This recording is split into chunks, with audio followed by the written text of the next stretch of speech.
Hi friends, Pandian Stores upcoming episode என்னென்னு பார்க்கலாம். ராஜிக்கும் கதிருக்கும் காதல் உருவாகும் அழகிய தருணம் அப்படின்னு சொல்லலாங்க. ராஜி மேடையில் பாடுபடுறாங்க. கீழே உட்காந்துட்டு கதிர் படாத பாடுபடுறாரு. அப்படியே கண்ணு கலங்குறாங்க. அப்படியே கையெடுத்து கும்பிடுறாரு. ராஜி நமக்கா இவ்வளோ கஷ்டப்படுறாளே, தீச்சட்டிலாம் ஏந்துறாங்க. மாரியம்மா மாரியம்மா பாட்டு இல்லாத ஒரு போட்டி நிகழ்ச்சி உண்டா? அதுதாங்க கரெக்டாக மாரியம்மா பாட்டுக்கு செம்ம கிளின்னு பட்டையை கிழிச்சு எடுத்துறாங்க. அவங்க பேசிக்கலே அவங்க டான்ஸர் தான் ராஜி. கீழே இறங்கி வந்ததுக்கப்புறம் எல்லாரும் சூப்பர்டின்னு சொல்லி கை கொடுக்குறாங்க. ஏய் நீ என்னடி கையெல்லாம் பாரு புண்ணாயிடுச்சு, நீ ஆடி கிழிச்சது போதும் வா அப்படின்னு வழக்கமாக சொல்கிற மாதிரி சொல்கிறாங்க கோமதி. ஐயோ அத்தை அதெல்லாம் முடியாதுங்கிறாங்க. ஆனால் மீனா கரெக்டாக பார்க்குறாங்க. அப்படின்னு சொல்லிட்டு இங்கே பார்த்தா கதிர் கையை பாரு புண்ணு. ஏன் ராஜி அதெல்லாம் ஒன்றும் இல்லை கதிர் விட்டுரு அப்படிங்கிறாங்க. அடுத்து 3வது ரவுண்டுக்கு போகிறாங்க. பார்த்தா இதில் யார் வின் பண்ணுறாங்களோ அவங்களுக்கு தான் காரு. இந்த பிள்ளை பார்த்தீங்கன்னா காருக்காண்டி இந்த பிள்ளை அந்த காரையே விட்டுட்டு செகண்ட் ப்ரைஸ்க்காண்டி 10 நிமிஷம் 10 செகண்ட் ஆடாமல் 20 செகண்ட் ஆடாமல் விட்டுருது. பார்த்தா அந்த பிள்ளைக்கு தாங்க வர வேண்டியது போயிடுச்சு அப்படின்னு கோமதி கோச்சுக்கிறது. ராஜி ஏம்மா இப்படி பண்ணுற, 1 லட்ச ரூபா பைக்கை வின் பண்ணுறக்காண்டி 10 லட்ச ரூபா காரை விடுறியே, இது எங்கேயாவது முட்டாள்தனமா? காதல் இருக்குது வேணான்னு சொல்லலை, அந்த காருக்குள்ளே 10 பைக் இருக்குது அது தெரியலையா? அந்த காரை வச்சுட்டு அந்த காரை லோன் வாங்கி கூட ஒரு பைக் வாங்கி ஓட்ட சொல்லலாம். வீட்டு முன்னாடி கோமதி சொன்ன மாதிரி கெத்தாக காரு நிற்கட்டும்டி, நீ அரசிக்கே கொடுக்காட்டி அப்படின்னு கரெக்டான ஒரு அம்மாவை சொன்னாங்க. ஆனால் இது பார்த்தீங்கன்னா செகண்ட் ப்ரைஸ் கிடைச்சோன்னே உம்மான்னு முத்தம் கொடுத்துக்கிறதுக்கு சந்தோஷப்படுது. அப்படியே மேடையில் துள்ளுது ராஜி. அதை பார்த்து கீழே அப்படியே கதிருக்கு காதல் வந்துருச்சுடோ அப்படின்னு தான் சொல்லணும். மீனாவும் அதை பார்த்து ரசிக்கிறாங்க. நீ எதுக்கு நீ ஆடாமல் இருந்தேன்னு எனக்கு தெரியுண்டி அப்படிங்கிற மாதிரி ரொம்ப சந்தோஷப்படுறாங்க. அப்புறம் பார்த்தீங்கன்னா அந்த சாவியை கொண்டு வந்து நம்ம கதிர்கிட்டே கொடுத்துட்றாங்க. இது உனக்காகத்தான், நான் சொன்னேன்ல நான் நினச்சா முடியும்னு. அவங்க நினச்சி பார்க்குறாரு கதிர். இந்த பைக்லாம் நீ முடியுமா உன்னால், இது என்னோட கனவு பைக் அப்படிங்கிறாங்க. இந்த அவனோட கனவு பைக்கை நான் நிறைவேற்றிட்டேன் அப்படின்னு கொடுக்குறாங்க. மீனா கை கொடுக்குறாங்க. அடுத்து எல்லாம் முடிஞ்சிருது, வீட்டுக்கு வந்துடுறாங்க. இங்கே பார்த்தீங்கன்னா அதுக்கு இடையில நீ என்ன வேறு வேலைக்கு சேர்க்கவா, டீச்சர் வேலைக்கு பேசவா அப்படிங்கிறாரு பாண்டியன். அதெல்லாம் வேணாம்ப்பா, அரசி கல்யாணம் முடியட்டும்னு சரவணை சொல்லிடுறாங்க. ஆனால் வீட்டுக்குள்ள என்ன உனக்கு போலீஸ் சர்டிஃபிகேட் வாங்குறதுக்கு எல்லாம் கேட்டேனே ஆவணங்கள் என்னாச்சு?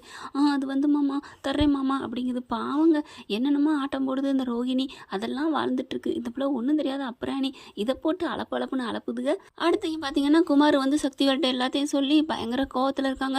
எப்பறம் அவன் அடிக்க போச்சு, சும்மா விட மாட்டேன்டா, அண்ணன் வெளியில் போட்டுண்டா அப்புறமா அதுகளை வச்சுக்கிறோம்னு சொல்லிக்கிட்டே வெயிட் பண்ணிகிட்டு இருக்காங்க. அதுக்கப்புறம் முத்துவேல் வெளியில் போனதுக்கப்புறம் வேகமாக வாடா அப்படின்னு கூட்டிகிட்டு போயிட்டு டே பாண்டியா வெளியே வாயா அப்படின்னு சொல்லி கத்துறாங்க. எல்லாரும் வந்துடுறாங்க. வழக்கம் போல் மறுபடியும் அவர் கத்துறாரு. என் பிள்ளைய உன் மருமக என்ன பண்ணியிருக்கா தெரியுமா அப்படின்னு சொன்னேன். என்னம்மா நடக்குது அப்படிங்கல நாங்கள் விவரமாக சொல்கிறாங்க அப்படின்னு சொல்லிட்டு இவன் தாங்க அங்கே வம்புழுத்தான். அப்புறம் என்ன பண்ணுறது, அரசி மேலே கையை வச்சுட்டான், அதனால என் மருமக அடித்தா, இப்போ என்ன அப்படிங்கிறாங்க.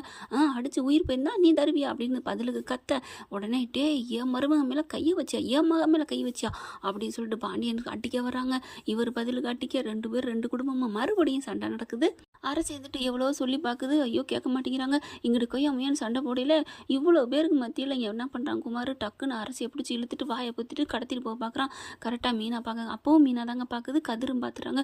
அப்படியே விட்டுட்டு ஓடி போயிட்டே அப்படின்னு சொல்லிட்டு பிடிச்சிடுறாங்க. பிடிச்சி அடியான்னு அடிக்கிறாங்க. உன் மயனுக்கு எவ்வளோ திமிரு கொழுப்பு பற்றியா, இவ்வளோ பேர் இருக்கும், இவ்வளோ பேருக்கு மத்தியில் இப்படி கடத்திட்டு போக பார்க்குறானே, அப்போ எவ்வளோ கேவலமான பிள்ளைய பெற்று வச்சிருக்க அப்படின்னு சொல்லி அடி குமுறுன்னு குமுறுறாங்க. டே ஏன்டா இப்படி பண்ணி தொலைக்கிற அப்படின்னு சொல்லிட்டு அடி அடிக்கிறாரு. பதிலுக்கு வாடா அப்படின்னு சொல்லிட்டு இங்கே பார், உன் மருமகளை ஒழுங்காக இருக்க சொல்லு, என்ன நினச்சிட்டு இருக்கா, என் ஆஃபீஸை இடிச்சா, என் கடையை இடிச்சா, இப்போ என் புள்ள உயிரை பக்கம் பார்த்துருக்கா, நான் சும்மா விட மாட்டேன் வாடா அப்படின்னு சொல்லிட்டு அங்கே நின்றா பிரச்சனை யாருன்னு போயிடுறாங்க. பார்க்குறாங்க, சே என்ன ஒரு பிள்ளை அப்படின்ட்டு அரசியை பார்க்குறாங்க. பாத்தியாடி எவ்வளோ ஒரு கேவலமானவனாக இருக்கான், நீ இவனை போய் லவ் பண்ணியிருக்கே அப்படின்னு சொல்லி அம்மா மன்னிச்சுக்கம்மா. ஆனால் கதிர் சொல்கிறாங்க, ஒரு வாட்டி தப்பு பண்ணிட்டாங்க, அதை உணர்ந்துட்டாங்க, சும்மா அதையே குத்தி காட்டிக்கிட்டு இருக்காதேம்மா, நீ விடுவ அரசி வா அப்படின்னு சொல்லி கூட்டிகிட்டு போயிடுறாங்க. உள்ளுக்குள்ள போய் அழுதுகிட்டே இருக்குது, தேம்பிகிட்டே இருக்கிறாங்க. இந்த பிள்ளை சோனியா அங்கிட்டு அப்படியே நடமாடுது.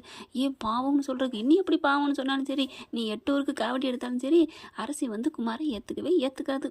அடுத்து இவங்க பிளானை போடுறாங்க. இவளை சும்மா விடக்கூடாதுடா, இந்த மீனாவுக்கு எவ்வளோ தைரியம் இருந்தால் குள்ளச்சி ஆளாக்கமாக இருந்துட்டு என்ன பண்ணுறா அப்படின்னு சொல்லிட்டு ஆளுங்களை செட் பண்ணுறாங்க. அவள் ஆஃபீஸுக்கு போவால அப்போ வச்சுக்கிறோம் அப்படின்னு சொல்லிட்டு கரெக்டாக ஆஃபீஸ்லேருந்து அவங்க வெளியில் வராங்க. போகும்போது ஒன்றும் பிடிக்க முடியாமல் வரும்போது தூக்கிறாங்க, ஆளை வச்சு தூக்கி கடத்திடுறாங்க. இங்கே பார்த்தா ஆளை காணோம்னு தேடுறாங்க. என்ன ஆச்சு எங்கே போச்சுன்னு தெரியலேன்னு கொண்டு போய் ஏதோ ஒரு இடத்துல போய் கட்டி போட்டுறாங்க. வேலை முடிஞ்சு வெளியில் வராங்க. பார்த்தா வந்துக்கிட்டு இருக்கையில் ஆள் வண்டியை வச்சு டக்குன்னு மோதிடுறாங்க. மோதினதுக்கப்புறம் பார்த்தா எல்லாம் கும்பல் வந்துடுது. டக்குன்னு ஓடிடுது அந்த வண்டி. லாரிக்காரன் ஓடிடுறான். பார்த்தா ஐயோ என்னாச்சு ஏதாச்சும் சொல்லி ஹாஸ்பிட்டலில் சேர்த்துறாங்க. வீட்டுக்கு கால் பண்ணி தகவலை சொல்கிறாங்க அக்கம் பக்கம். அடுத்து அம்புட்டு ஓடுறாங்க ஹாஸ்பிட்டலுக்கு. என்னாச்சு மீனா என்னாச்சு மீனா அப்படிங்கிறாங்க. பார்த்தா மீனாவுக்கு எனக்கு ஒன்றும் இல்லை, நான் சும்மா தான் விழுந்தேன், ஆனால் அந்த வண்டிக்காரன் என்னை அடிச்சுட்டு தான் நினச்சி போயிருக்கான், எனக்கு ஒன்றும் இல்லை, சும்மா கிராப்பு தான் அப்படிங்கிறாங்க. அப்போ பார்க்குறாங்க இது கண்டிப்பாக அது அவனோட வேலையாக இருக்குன்னு கதிருக்கு தெரியுது.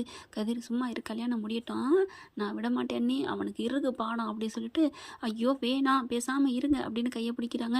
அதுக்கப்புறம் ஆஸ்பத்திரியிலேருந்து டிஸ்சார்ஜ் பண்ணிவிட்டு வீட்டுக்கு போயிடுறாங்க. கதிர் ரெடியாக இருந்துக்கிட்டே இருக்காரு. எப்படா வெளியில் வருவானா இல்லை வீடு பூந்து அடிப்போமான்னு ரெட்டியாக நின்றுக்கிட்டு இருக்காங்க. கரெக்டாக முத்துவேலி வெளியில் போகிற நேரம் பார்த்து சும்மா கதிர் பின்னி பெடல் எடுத்துறாரு, உள்ளார பாஞ்சிடறாருங்க. பாஞ்சா செந்தில் அடுத்து சரவணை அடுத்து 3 பேருமே வந்து குமுறுன்னு குமுறுறாங்க, போட்டு அடி நறுக்குறாங்க.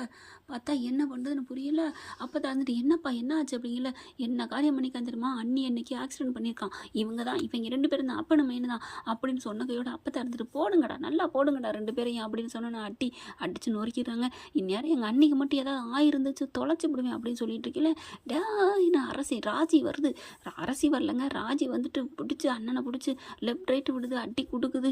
எப்படா என் அக்காடா, நீ கூட எனக்கு கூட பிறந்தவனா இருக்க மாட்டேன், ஆனால் என் கூட பிறந்ததை விட மேலுடா, என் அக்காவே நீ ஆக்சிடென்ட் பண்ண அப்படின்னு சொல்லிட்டு அடி கையிலேருந்து வீடு விட்டுறதை எடுத்துகிட்டு வந்து நச்சுன்னு அடித்து சாத்தி விட்டுட்டு, இனிமேல் அந்த பக்கம் வந்த உன்னை உண்டுலன்னு பண்ணிடுவேன், நானே உன்னை போட்டு தள்ளிடுவேன் அப்படின்னு சொல்லிட்டு அப்படியே ராஜி சொல்ல கதிர் அப்படியே பார்க்குறாரு. யார் அது ராஜியா இது அப்படிங்கிற மாதிரி. வாங்க நீங்கள் இங்கே நின்னாலே பாவம் அப்படின்னு சொல்லிட்டு, அம்மாச்சி நீ வீட்டுக்கு வரியா இல்லையா அப்படின்னு கதிர் கூப்பிட, நான் எப்படிடா வருவேன் அப்படின்னு சொன்ன கேட ராஜி வந்துட்டு, அப்பத்தா நீலாம் வரமாட்டே போ, இங்கே இந்த பாவப்பட்டவங்ககிட்ட இருந்து சாவுங்க அப்படின்னு சொல்லிட்டு அங்கேருந்து கிளம்புறாங்க. பார்த்தா கோமதிக்கு இப்படி சந்தோஷம் தாங்கலை, என் பிள்ளைகளும் மருமகளும் எப்படி நமக்கு ஒன்றுனா இப்படி இருக்காளுகளே அப்படின்னு சொல்லிட்டு மீனாக்கிட்ட போய், அக்கா நீ கவலைப்படாதக்கா நான் இருக்கேன் அப்படிங்கிறாங்க. நாங்களாம் இருக்கோம் அப்படிங்கிற மீனா நினைக்கிறாங்க. நான் விட்டு வந்துட்டேன்னு நினச்சேன், ஆனால் எனக்கா இம்புடு பேர் இருக்கீங்களே அப்படின்னு சொல்லி கண்ணு கலங்குது. அப்படியே பார்க்குறாங்க. பாண்டியன் வராரு பக்கத்தில் வந்துட்டு, நீ என்னப்பா நினச்சிட்டு இருக்க, நாங்கள் எல்லாருமே உனக்காக இருப்போம்ப்பா, நீ எதுக்கும் கவலைப்படாத அப்படின்னு சொல்லிட்டு இருக்காங்க. இவங்க எல்லாரும் பேசுகிறத பார்த்துட்டு அப்படியே அவங்க அப்பாவும் அம்மா வந்து நின்று கண்ணு கலங்குறாங்க. வாங்க சம்மந்தி வாங்கங்கிறாங்க. இல்லை இந்த மாதிரி ஆக்சிடென்ட் ஆயிடுச்சுன்னு ஃபோன் பண்ணாங்க, யார் பண்ணது அப்படிங்கிற கதிர் நான் தான் அப்படிங்கிறாங்க. ஏன்டா அப்படிங்கிறாங்க கோமதி. பெத்த அம்மா அப்பாவுக்கு சொல்ல வேணாமா, அவங்க பக்கத்தில் தான் எவ்வளோ சந்தோஷமாக இருக்கும் மீனாவுக்கு அப்படிங்கிறாங்க. ஆனால் அவங்க 2 பேரும் என்ன சொல்கிறாங்க, இல்லைப்பா எங்களை விட நீங்கள் இருக்குது அவளுக்கு சந்தோஷம், ஏன்னா எங்களை விட நீங்கள் எவ்வளோ தாங்குதாங்கன்னு தாங்குறீங்க, இதை விட என் பொண்ணுக்கு என்னப்பா வேணும், எங்களுக்கு ரொம்ப பெருமையாக இருக்குப்பா அப்படின்னு மீனாக்கிட்ட பக்கத்தில் வராங்க. நீ தேடிக்கிட்ட வாழ்க்கை நல்ல வாழ்க்கைமா, நான் கூட தப்பான முடிவு எடுத்துட்டியோன்னு நினச்சேன், நல்லா உண்மையில இப்படி தாங்குறாங்களே அப்படிங்கிறாங்க. மீனா உடனே ஆமாப்பா அதுதான் எனக்கு ரொம்ப பிடிச்சது, இங்கே எல்லாருமே என் மேலே கூட பிறந்த மாதிரியும் அவ்வளோ அவங்க பிள்ளையாவே பார்க்குறாங்க அப்படின்னு சொன்னதையோட மீனாவோட அப்பா அம்மாவும் எங்களுக்கு ரொம்ப நன்றி சம்மந்தி அப்படின்னு பாண்டியனை பார்த்து கையெடுத்து கும்பிட்றாங்க. ஐயா நீங்கள் கும்பிட்டா அது உங்கள் வீட்டு பிள்ளை மாதிரி ஆயிரும், அது எங்கள் வீட்டு பிள்ளைக்கு நாங்கள் பாசம் காமிக்காமல் யாருக்கு காமிக்கிறது அப்படின்னு பாண்டியன் சொல்கிறாங்க. என்ன ஃப்ரெண்ட் இப்படி பண்ணால் சூப்பராக இருக்கா. இந்த பதிவு உங்களுக்கு பிடிச்சிருந்துச்சுன்னா உங்கள் பொண்ணான கையில் ஒரு லைக்கை போட்டு சப்ஸ்கிரைப் பண்ணிடுங்க. Thank you friends.